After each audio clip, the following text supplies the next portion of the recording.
እንኳን ለሊቀ መላእክት ለቅዱስ ሚካኤል ወራዊ መታሰቢያ በዓል በሰላም በጤናና በፍቅር አደረሳችሁ አደረሰን። ሕዝበ ክርስቲያን በስመ አብ ወወልድ ወመንፈስ ቅዱስ አሐዱ አምላክ አሜን።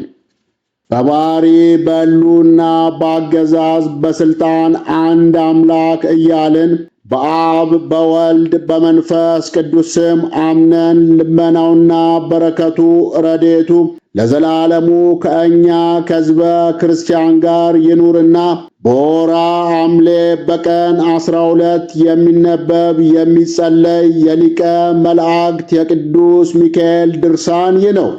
በአንዲት አገር ስለሚኖር ስለ አንድ ክፉ ሰው ጳጳሱ ዮሐንስ የተናገረው ነገር ይህ ነው። ይህም ሰው ጾም የማይጾም ጸሎት የማይጸልይ ልቦናው እንደ ፈርዖን ልብ የጸና ነበር። በዚህም ሰው ጎረቤት የእሱም የሚስቱም ሃይማኖታቸው የቀና አንድ ድሃ ሰው ይኖር ነበር። ሁል ጊዜ ቅዱስ ሚካኤልን እያገለገሉና ያገኙትንም ለነዳያን ለችግረኞች ምጽዋት በመስጠት በዓሉን በማክበር ይተጉ ነበር። ያ በጎረቤታቸው የሚኖር ባለጸጋ ስለ እነዚህ ሰዎች በልቡ እንዲህ እያለ ያንጎራጉር ነበር። ለራሳቸው የሚበሉት የሚጠጡት የላቸውም፣ ነገር ግን ከየት እያመጡ ይመጸውታሉ በማለት ልቡ ታወከበት። ከዕለታት በአንድ ቀን ባለጸጋው ያን ድሃ ጠርቶ አንተ ሰው የምታርሰው እርሻ፣ የምትዘራው ዘር፣ የምትሸጠው የምትለውጠው ንብረት የለምና ከየት እያመጣ ነው የምትመጸውተው አለው። ድሃውም መልሶ እኔና ሚስቴ የመላእክት አለቃ የሚሆን የቅዱስ ሚካኤልን ስም በጠራን ጊዜ ኃይልም በረከትንም ይሰጠናል። ስለዚህ ብዙ ሥራ እንሰራለን፣ ሥራችንንም ይባርክልናል አለው። በዚህም ጊዜ ባለጸጋው አፍረት ያዘውና የሚመልሰው አጣ። ድሃውም እስከ ዕለተ ሞቱ ድረስ ምጽዋት ከመስጠት አላቋረጠም። ያም ድሃ ከሞተ በኋላ ሚስቱ ጸንሳ ነበርና የቅዱስ ሚካኤል በዓል በሚከበርበት ዕለት ለመውለድ ምጥ ያዛት። በዚህም ጊዜ አቤቱ የመላእክት አለቃ የምትሆን ቅዱስ ሚካኤል ሆይ ከዚህ ከደረሰብኝ ሕማመ ወሊድ የምጥ ጭንቅ አውጣኝ እያለች ስለተማለደች እግዚአብሔር ፈጥኖ ልመኗን ሰማት። በዚያኑ ጊዜ ቅዱስ ሚካኤልና ቅዱስ ገብርኤል ከሰማይ ወርደው እየተራዷት መልኩ ያማረ ወንድ ልጅ ወለደች። ቅዱስ ሚካኤልም ቅዱስ ገብርኤልን ሕፃኑን ባርከው አለውና ቅዱስ ገብርኤልም ልዑል እግዚአብሔር ይባርከው፣ የዚህን የተንኰለኛ ባለጸጋ ቤቱን ገንዘቡንም ሁሉ ለእርሱ ይስጠው ብሎ ባረከውና ሁለቱም የእግዚአብሔር መልእክተኞች ቅዱስ ሚካኤልና ቅዱስ ገብርኤል ወደ ሰማይ አረጉ። ያ ክፉ ባለጸጋ ሰው ግን በቤቱ ደርብ ላይ ተቀምጦ ሳለ እግዚአብሔር ጆሮውን ስለከፈተለት ቅዱስ ሚካኤልና ቅዱስ ገብርኤል የሚናገሩትን ሰምቶ ነበርና ይህ ሕፃን ገንዘቤን በምን ምክንያት ይወርሳል እያለ በልቡ ሲያወጣ ሲያወርድ ቆየ። ነገር ግን 40 ቀን ከሞላት በኋላ ይጠሯት ዘንድ ወደ እርሷ መልእክተኞች ልኮባት በመጣች ጊዜ በተንኰል ሲሸነግላት ሴትዮዋ ሆይ ከአንዲት ሴት ልጅ በስተቀር ልጅ እንደሌለኝ ታውቂያለሽ። አሁንም ይህን ልጅሽን ስጭኝና እንደ ልጄ አድርጌ ላሳድገው። አድጎ በጎለመሰም ጊዜ ልጄን ሚስት ትሆነው ዘንድ እሰጠዋለሁ አላት። እርሷም ስለ ችግሯ በጥያቄው ተደስታ እንካ ወስደ አሳድገው፣ እግዚአብሔር በእርሱ ላይ የወደደውን ያድርግ ብላ ከሰጠችው በኋላ ያ ሕፃን ከዚያ ከባለጸጋ ጋር ለ3 ወር ያህል አብሮ ተቀመጠ። ከዚህም በኋላ ያ ባለጸጋ በዚያ ሕፃን ላይ ተንኰል ያስብበት ያሴርበትም ጀመር። የሚጠፋበትንም መንገድ ፈልጎ ውስደት በሚባል በታላቅ ስልቻ ውስጥ ከቶ አፉን አስሮ ብላቴኖቹን ወደ ባሕር ይጥሉት ዘንድ አዘዛቸውና ወስደው ከባሕር ጣሉት። ቅዱስ ሚካኤል ግን ወደ ብላቴናው ወርዶ ወደ ሩቅ አገር ወስዶ ከባሕር ወደብ አደረሰው። ከዚህ ሁሉ ነገር በኋላ በጎቹን ውሃ ያጠጣ ዘንድ አንድ በግ ጠባቂ ወደ ባሕሩ መጥቶ ሳለ ያን ውስደት የተባለ ታላቅ ስልቻ አገኘና በፈታው ጊዜ ያን ሕፃን አገኘ። ልጅ አልነበረውምና ፈጣሪ ሆይ ልጅ ስለሰጠኝ ፈጽሜ አመሰግናለሁ ብሎ ወደ ቤቱ ወሰደውና በቅድስት ሥላሴ ስም አጥምቆ ስሙን ተላሶን ብሎ ሰየመው። ተላሶን ማለት በግዕዝ ቋንቋ ዕንቁ ማለት ነው። ልጁንም በቤቱና በንብረቱ ሁሉ ላይ አሰለጠነው። ብላቴናውም 20 ዓመት በሆነው ጊዜ በዚያ ባለጸጋ ላይ ከባድ ችግር ደርሶበት ተላሶን ወደ አለበት አገር ሄደ። ከዚያም የተላሶንን አባት ከመንገድ አግኝቶት ወንድሜ ሆይ የመሸብኝ እንግዳ ነኝና ትተኸኝ አትሂድ፣ በዛሬው ሌሊት ከቤትህ አሳድረኝ ብሎ ስለለመነው እሺ እንዳልክ እደር፣ አንተ እንግዳ ነህና አለው። ከዚያም ከቤቱ አስገብቶት ሳለ አባቱ ልጁን ተላሶን ብሎ ሲጠራ ሰማ። በዚህም ጊዜ ያ ክፉ ባለጸጋ ተላሶን ብለህ የጠራው ይህ ስም ምን ትርጉም አለው ብሎ ጠየቀው። አባትየውም በጎቼን ውሃ አጠጣ ዘንድ ወደ ባሕር ዳርቻ ስወርድ አፏን የታሰረች ስልቻ ወድቃ አገኘው። ማሰሪያዋን ፈትቼ ባየኋት ጊዜም ይህን ብላቴና አገኘው። ልጅ አልነበረኝምና ልጅ በማግኘቴ ደስ ብሎኝ ስሙን ተላሶን ብዬ ሰየምኩት። ስለዚህም ቤቴን ንብረቴን ሁሉ እንዲያዝበት ሰጠሁት አለው። ባለጸጋውም መለስ አድርጎ ይህን ብላቴና ከባሕሩ ዳርቻ ካገኘው ስንት ዘመን ይሆናል ብሎ ቢጠይቀው ከ20 ዓመት ቢበልጥ እንጂ አያንስም አለው። በዚህ ጊዜ ያ ክፉ ባለጸጋ ይህ ብላቴና እኔ ባሕር የጣልኩት መሆን አለበት። አሁንም እኒያ የሰማይ መላእክት እርስ በራሳቸው ሲነጋገሩ እንደሰሟቸው ቤት ንብረቴን ይወርስ ዘንድ ዕድል አልሰጠውም እያለ በልቡ አሰበ። በዚያን ጊዜ ሰውነቱ ተቆጣ፣ ተቅበጠበጠ። አባቱንም እባክህ ይህን ልጅ የሆነኝ ዘንድ ስጠኝ፣ ልጅ የለኝምና አለው። አባትየውም እግዚአብሔር በማይመረመር ምስጢሩ በስልቻ ቋጥሮ ከባሕር ዳርቻ ያስገኘልኝ ልጅ እንዴት አድርገህ ስጠኝ ትለኛለህ? ይህንም ሕፃን ካገኘሁት ጀምሮ ቤቴ ተባርኳል። በሀብቴ በንብረቴ ሁሉ ላይ ጥፋት ወይም ጉዳት ነገር ከቶ የደረሰ የለም አለው። ያም ክፉ ባለጸጋ እነሆ የሁለት ባሮች መግዣ ዋጋ 30 ወቄት ወርቅ እሰጣለሁ፣ ልጁን ግን ትሰጠኛለህ አለው። በግ ጠባቂውም እሺ መልካም ነው፣ 30ውን ወቄት ወርቅ ሰጠኝና ልጁን ውሰደው አለው። ባለጸጋው ወርቁን ሰጥቶ በግ ጠባቂውም ልጁን አስረከበው።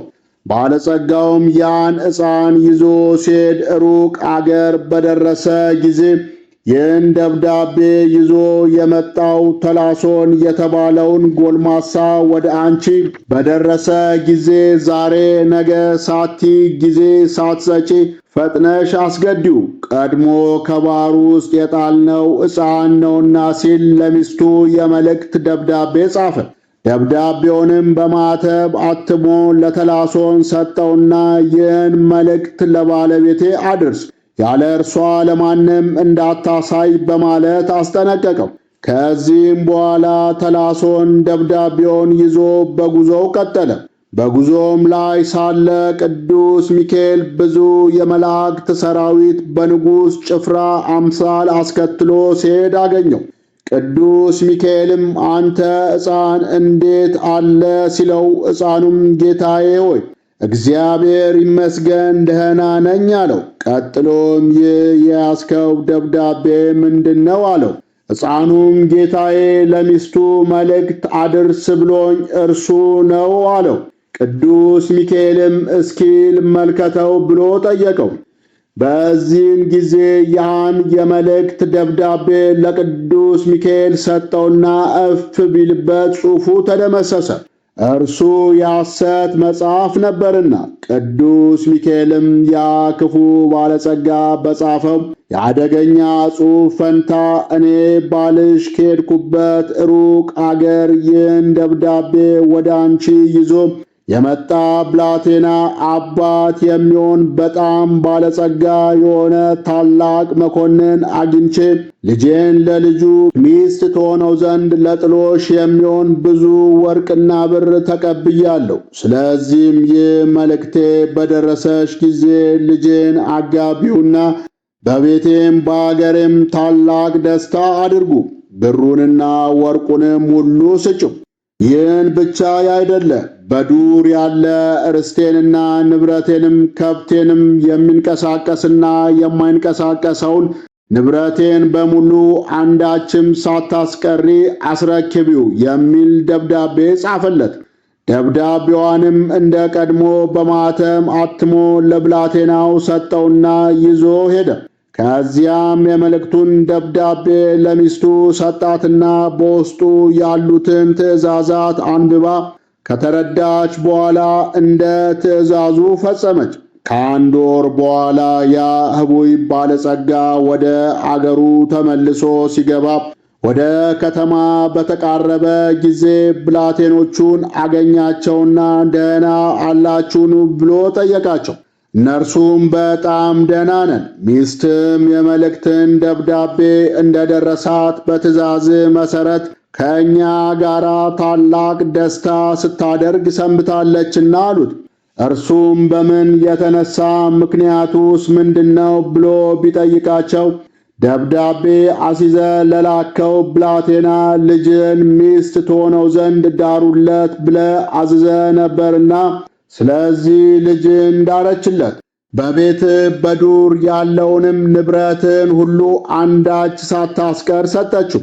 አሁንም እነሆ እየበሉና እየጠጡ በከበሮና በመሰንቆ በበገናም እየዘመሩና እየዘፈኑ በታላቅ ደስታ ላይ ይገኛሉ አሉት። ይህንም ከሰማ በኋላ ታላቅ ሐዘን አደረበት። ከፈረሱም እወጣለሁ ሲል እርካቡ ተበጠሰና ከኮርቻው በታች ባለች በገዛ ሰይፉ ላይ ወደቀና ሆዱ ተሸርክቶ ሞተ። ሚስቱም ታላቅ ጮትና ዋይታ፣ ውካታና ጫጫታ እንዲሁም መሪር ለቅሶን በሰማች ጊዜ ከፍተኛ ድንጋጼ አደረባት። ወዲያውም የሞተው ባሏ እንደሆነ በሰማች ጊዜ ከሰገነት ላይ ወድቃ ሞተችና ሁለቱም በአንድ ቀን ተቀብረው አደሩ። ከዚህም ሁሉ ነገር በኋላ ያ ብላቴና በሥራ ሁሉ እግዚአብሔርን እያገለገለ ኖረ። ከእግዚአብሔር እንደተባረከና ሊቃነ መላእክት በሚሆኑ ከቅዱስ ሚካኤልና ከቅዱስ ገብርኤል ባደረበት በረከት የጌታችን ኢየሱስ ክርስቶስ በዓላቶች በሚሆኑ በበዓለ ገና ኤጲፋንያ፣ በበዓለ ጥምቀቱና አስተርዮቱ እንዲሁም አምላክን በወለደች በእመቤታችን በዓልና በየወሩ በ12 ቀን የቅዱስ ሚካኤልን በዓል በማክበር እግዚአብሔር ከሰጠው ገንዘብ ሁሉ ለነዳያን ለችግረኞች እየመጸወተ ይኖር ጀመር። እንዲህም እያደረገ ሲኖር ክቡር የመላእክት አለቃ የሚሆን የቅዱስ ሚካኤል በዓል በሚከበርበት በኅዳር 12 ቀን አርፎ አምላክን በወለደች በድንግል ማርያም አማላጅነት ርኅሩኅ በሚሆን በቅዱስ ሚካኤል ልመናም የእግዚአብሔር ወልድን ሰው መሆን ያበሰረ በቅዱስ ገብርኤል ጸሎት ፍጹም መንግሥተ ሰማያትን ወረሰ። እንግዲህ ቅዱስ ሚካኤል ያደረገው ተአምር ተቆጥሮ የማያልቅ ነው። ነገር ግን በስሙ ነዳያንን በምጽዋት እናስባቸው ዘንድ እግዚአብሔርንም በጸሎቱ እያሳሰበ ኃጢአታችንን ያስተሰርይልን ዘንድ ካደረጋቸው ተአምራት ከብዙ በጥቂቱ ጽፈናል። እነሆ እኔ በኢትዮጵያ ጳጳስነት የተሾምኩ ዮሐንስ እግዚአብሔር የሰጠኝ እናንተንም ልጆቼ ሆይ ሰውን ወዳጅ በሚሆን በእግዚአብሔር ዘንድ ምሕረትን ይቅርታም ባለሟልነትን እናገኝ ዘንድ ተግታችሁ ጸልዩ። የመላእክት አለቃ በሚሆን በቅዱስ ሚካኤል ጸሎት የወልደ እግዚአብሔርን ሰው መሆን ያበሰረ በቅዱስ ገብርኤል ልመና አምላክን በወለደች በእመቤታችን በቅድስት ድንግል ማርያም አማላጅነት በመጥምቀ መለኮት በቅዱስ ዮሐንስ ጸሎት በጻድቃንና በሰማዕታት አማላጅነት በአርባቱ እንስሳ ኪሩቤል በ24ቱ ካህናተ ሰማይ ሱራፌል ልመና ይቅር ይለን ዘንድ ለአብ ለወልድ ለመንፈስ ቅዱስ ምስጋና ይሁንና የእሊህ ቅዱሳን ሁሉ በረከታቸውና ሀብተ ረድኤታቸው ከእኛ ከሕዝበ ክርስቲያን ጋር አብሮን ይኑር። ይህን መጽሐፍ የጻፈውን ያጻፈውንም ንባቡንና ምስጢሩን አስማምቶ የተረጎመውንም ያነበበውንም የሰማውንም ሁሉንም በአንድነት እግዚአብሔር በመንግሥተ ሰማያት ይማራቸው፣ አሜን። የሊቀ መላእክት የቅዱስ ሚካኤል ረድኤት በረከቱ ይደርብን፣ በጸሎቱ ይማረን፣ ጥበቃው አይለየን። አነሳስቶ ላስጀመረን አስጀምሮ ላስፈጸመን ለልዑል እግዚአብሔር ክብር ምስጋና ይሁን። ወስብሐት ለእግዚአብሔር ወለ ወላዲቱ ድንግል ወለ መስቀሉ ክቡር። ይቆየን።